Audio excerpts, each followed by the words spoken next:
আজ 28 এপ্রিল 2026। আপনারা প্রত্যেকেই জানেন যে শিক্ষক মহাশয়দের টেট সংক্রান্ত বিষয়ের যে মামলা, যে রিভিউ পিটিশন, সেটার একটা হিয়ারিং হওয়ার কিন্তু সম্ভাবনা ছিল। তো সেই বিষয়ে কি আপডেট আছে আমি আপনাদের সামনে তুলে ধরবো, এবং তারই পাশাপাশি একটা ত্রিপুরার যে টেট মামলা ছিল, তো সেই মামলাটার কি আপডেট আছে সেটাও কিন্তু তুলে ধরার চেষ্টা করব। দেখুন, প্রথমেই বলি যে এই যে রিভিউ মামলা, সেটা কিন্তু 24 তারিখে একটা হিয়ারিং হওয়ার সম্ভাবনা ছিল, তা সেদিন কিন্তু হিয়ারিং হয়নি, এবং তারপর সেটা কিন্তু লিস্টেড হয় 28 তারিখের জন্য। তো আজকে যেটুকু আপডেট আছে যে এটা কিন্তু ওপেন কোর্ট হিয়ারিং হয়নি, এটি আপাতত কিন্তু চেম্বার হিয়ারিংই হয়েছে, এবং সেখানে কিন্তু যাবতীয় ডকুমেন্টস বিভিন্ন পক্ষের তরফ থেকে কিন্তু জমা করা হয়েছে।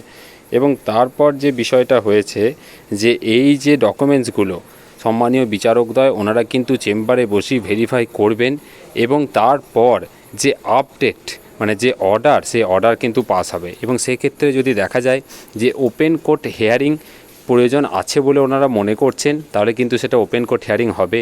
আর যদি মনে করেন যে না, ওপেন কোর্ট হিয়ারিংয়ের কোনো প্রয়োজনীয়তা নেই, তাহলে ওনারা কিন্তু সেটাকে কোনো রকম সুযোগ না দিয়ে রিভিউ মামলা কিন্তু খারিজ করে দিতে পারেন। তবে এটুকু আপনাদের বলতে পারি যে এই বিষয়ে এখনই নেগেটিভ কোনো রকম আপডেট নেই, কিছুটা পজিটিভ আপডেট আছে। ওপেন কোর্ট হিয়ারিং কিন্তু হতে পারে, কারণ যখন কথোপকথন চলছিল সেই সময় সূত্র মারফত যতটুকু জানা যাচ্ছে যে সেই রকমই কিছু একটা সম্ভাবনার কথা কিন্তু শোনা গেছে। তো কাজেই আমরা অপেক্ষা করব যে ওপেন কোর্ট হিয়ারিং অবশ্যই হবে, এবং সেটা যুক্তিযুক্তভাবে প্রত্যেকটা পক্ষ তাদের কথা, তাদের মত পোষণ করবেন, এবং তারপর এই যে টেটের যে অভিশাপ, সে অভিশাপ থেকে প্রত্যেকটা কর্মরত শিক্ষক শিক্ষিকা কিন্তু মুক্তি পাবেন। দেখুন, এরই পাশাপাশি ত্রিপুরার যে টেট মামলা, সেটি কিন্তু 2 সপ্তাহের জন্য পেছিয়ে গেছে, এবং মে মাসের 15 তারিখে কিন্তু আপাতত ডেট ধার্য করা হয়েছে।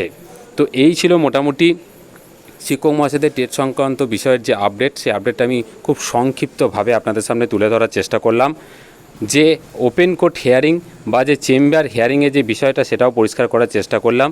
চেম্বার হিয়ারিংয়ের যে অর্ডার, সেই অর্ডার কপি আপলোড হলে আমি অবশ্যই আপনাদের সামনে পুরো বিষয়টা তুলে ধরার চেষ্টা করব। খুব ভালো থাকবেন, ধন্যবাদ।